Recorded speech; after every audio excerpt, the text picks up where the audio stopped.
we go. Good All idea. right. So the first bite that we're going to take is going to be top into the middle of our incision, and then we're going to go from the middle of our incision out the bottom.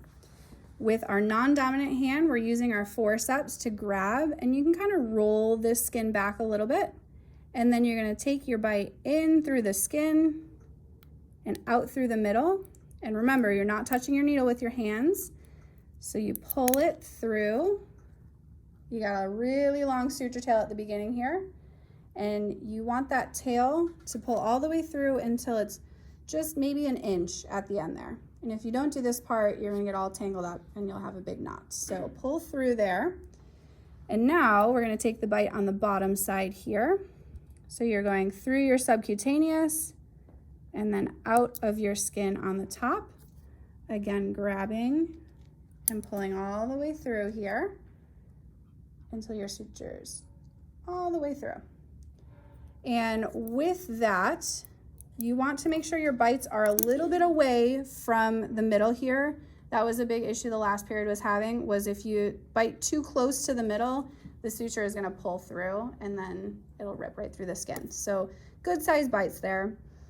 After you have those bites taken and you have your tail nice and short up at the top here, then you're gonna drop your needle with your needle drivers. You're gonna put your forceps down to the side there and forget about them for a second.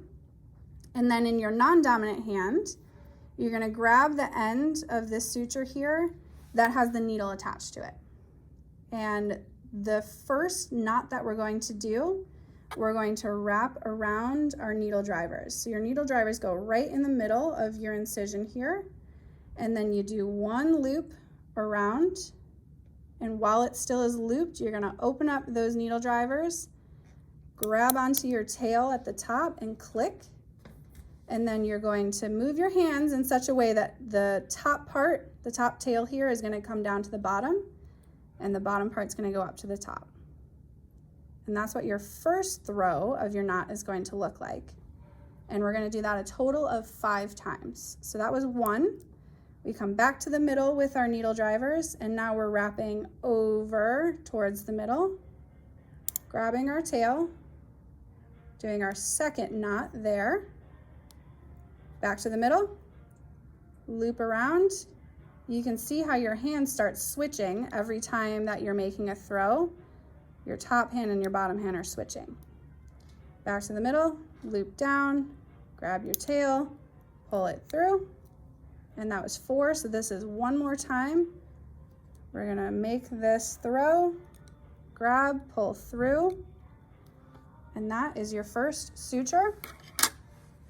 The last instrument we didn't talk about, because it's probably the least important and easiest to use, these are your suture scissors.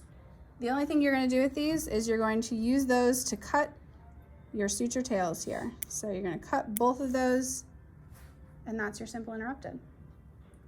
Look easy? Think you can do it?